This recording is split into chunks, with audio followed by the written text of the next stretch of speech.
So another very exciting episode of Mob Psycho 100. I have to say, I really enjoyed the direction of this week's episode because, of course, next week is going to be very intense with the fight between the boss as well as Mob. You can't beat that. But the fact that the first half of this episode was a very interesting parallel between Mob and Reagan, as well as this other Esper and his boss. I thought it was actually pretty cool to see just the parallels between Mob and him because both were essentially used by the person that they trusted in the most. We've already overcame the whole Reagan using Mob arc, and that was a phenomenal character development moment where both kind of opened up and kind of opened their eyes to what's truly going on, and Mob's no longer being used by Reagan. Reagan truly is there for Mob and isn't taking advantage, but for the longest time and for most of this anime, Reagan was using Mob. And I thought it was kind of interesting how Mob was pretty much there for someone who was a complete stranger to him.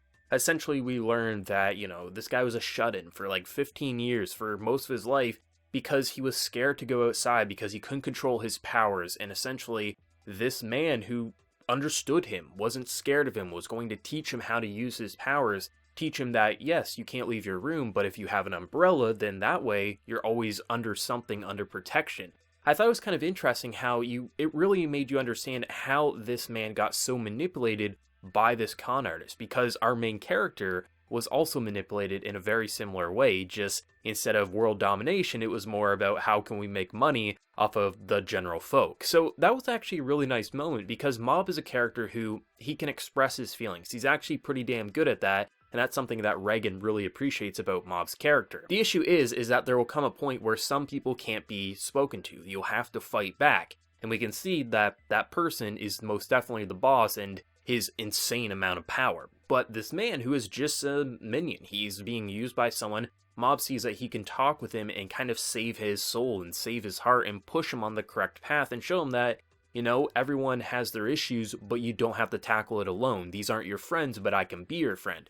Usually in anime, you wouldn't find that exciting. You would find it a little cliche, power, friendship, all that bullshit. But Mob, that's his character. He's been built like that from day one. And I think with how much growth we've seen with the boy, especially the fact that he is fighting back against the boss, that's so in line for his character because there's so many people in this world who are also being used and abused alongside Mob. So to see himself in someone such as this man, I actually think that's a really nice moment. The fact that he didn't really fight back against him, but really just saved his heart through dialogue, because this is a guy where you can really look at and say that's just Mob in a different coat of paint, in a different life. And I think the fact that they went this direction, of course we had a couple of fun moments with the action with this man, but for the most part, it was all dialogue. And I have to say that was the proper way to go about it. And I'm really happy that reflecting on what's happened with Mob and Reagan, and now reflecting on it with this new character and his boss, it kind of makes you really appreciate everything that's happened in Season 2 and make you kind of feel like, okay, sometimes Mob's going to be right. Sometimes he can save them and just admit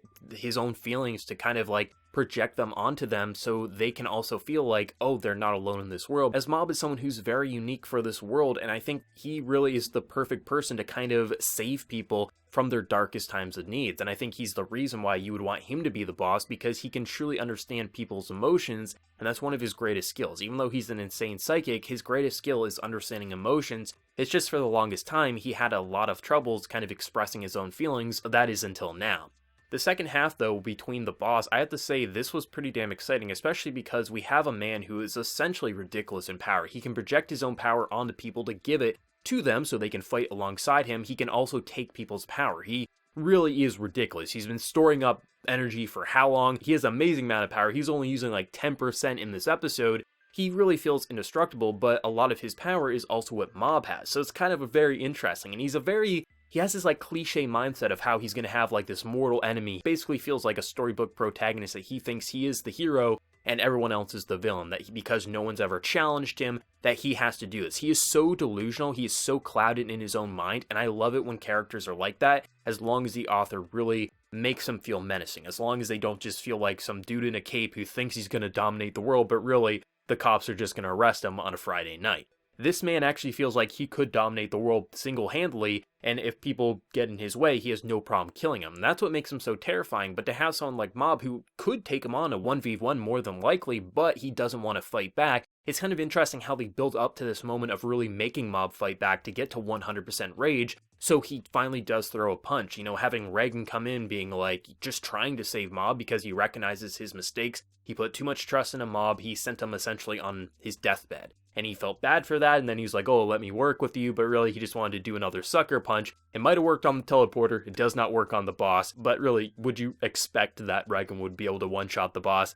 Absolutely not. So it's kind of interesting to see what happened with Reigen and just seeing what caused Mob to flip, because when you attack someone he truly loves and cares about, of course, that's going to make him tick. Hell, he almost ticked during the initial fight in this episode, but was able to calm down because he was able to talk to someone who has a lot in common with himself. The boss, however, he doesn't have that. So it's going to be pretty damn crazy to see what's going to happen in the season finale of Mob Psycho 100, because we got a little taste of it. The animation was going in, dark red sky. It looked incredible, but it'll be interesting because when Mob fights back, it's not a bloodbath. It really feels like two people are going to be clashing at a pretty equal strength. But when Mob holds back, he gets his face pummeled in and almost dies. So I'm glad that Mob realizes that he has to fight back in this moment. Of course, he probably is going to lose control to some degree, but this is someone he can't talk with, at least right now. Maybe he can talk in the middle of the fight if he can calm himself down, but for right now, he understands that he has to fight back. Otherwise, the people that he cares about, the world that he cares about, will be destroyed,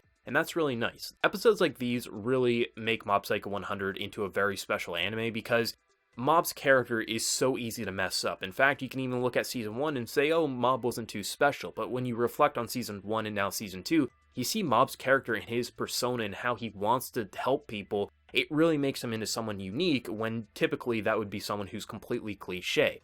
Mob's character shines so well in this first half of the episode, really making you reflect on Mob's relationship with Reigen and how it kind of relates to these villains, and how he really is someone who can heal the hearts of people who have been manipulated. But when you come face to face with a person who has been manipulating, what do? Do you forgive and forget, or do you pummel his face in? And right now, it seems like we're going to be pummeling his face in, and I don't think there's going to be much saving his heart, just the fact that since he was Mob's age, he wanted world domination. How do you mend that? I don't think he can, but I think 100% Rage Mob can definitely get the job done, but time will tell for sure. I thought the voice actors were killing it. I really like Reigen in the episode, especially near the end. He didn't have much dialogue, but I really appreciate his voice actor, as you felt like he was a concerned father ready to give his life for his son, and I thought Reigen's actor delivered it, and then when he switched into the comedy, of course, it was the Reigen charm that we know and love. The music was really intense. I love it when the music just goes overboard. Like, they're just blasting it, making you really hear every little detail to the song, because for the most part, the music's in the background, it's kind of building the tension,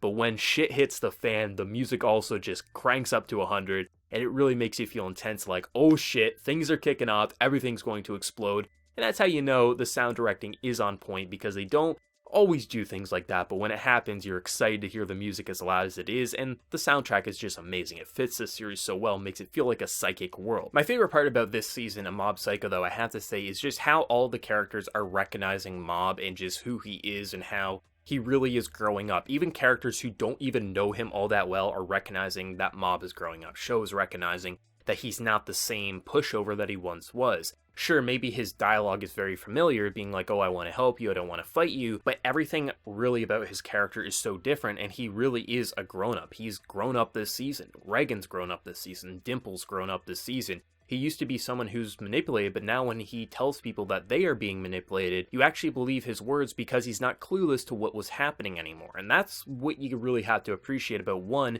and what he wrote in the manga, and how Bones decided to adapt it with the visuals, the music, the voice acting, everything about the script and just the overall directing. It makes you buy into Mob as a character who's grown up, and the fact that not only does the viewer recognize it, but the characters as a whole, those who have known him for a long time and those who haven't, they all recognize Mob is grown up. And that's important, because for me, Mob Psycho is a story about growing up. After Season 2, really, Mob Psycho 100 is about growing up. We've seen so much from supporting cast, the main cast, and that's what you hope to see in a series like this, where one really was building a special story all along. It just took a little while to see what he was building up to, and it's not just a fun spectacle, it's that the character writing is so on point for big, small, antagonists, protagonists, all the characters. And that's what makes this season truly special to me, and I can't wait to see where the future of Mob Psycho will go from here. Episode 13 is going to be amazing, I'm sure. This is going to be an incredible season finale. I think there is still some content left to adapt, but I don't think there would be enough for like a 12-episode season 3. People can correct me in the comment section if I'm wrong there.